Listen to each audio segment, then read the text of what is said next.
Makukulay ang hibla, intricate na mga design at proud Filipino product. Ito ang isa sa mga pinagkakaabalang gawin ng hindi bababa sa 20 Tarlakenyo.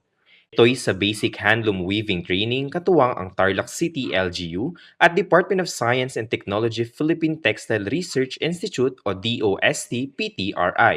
Ang training at seminar sa weaving culture dinaluhan ni Ate Michelle. Extra challenging daw ang pagsabak niya sa paghahabi lalo't hindi niya inaakalang mayroon din palang math sa weaving industry.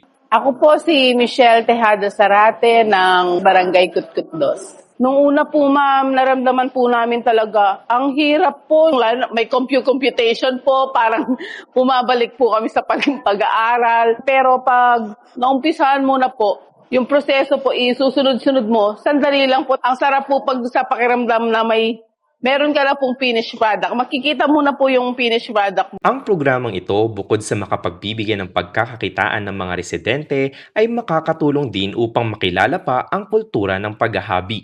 Ngayong panahon po, unti-unti na pong nawawala ang weaving cultures. Important po na mapanatili natin siyang buhay and maipasa po natin siya sa iba't ibang generations at hindi po mawala ang weaving culture sa Pilipinas. Ang hakbang na ito ng Tarlac City LGU, patunay lamang na ang pag-unlad hindi lamang limitado sa mga nakikitang tagumpay sa mga infrastruktura at ekonomiya, ngunit nasusukat din sa pagpapahalaga sa kulturang kinagisnan. Aris Gabriel, RNG News.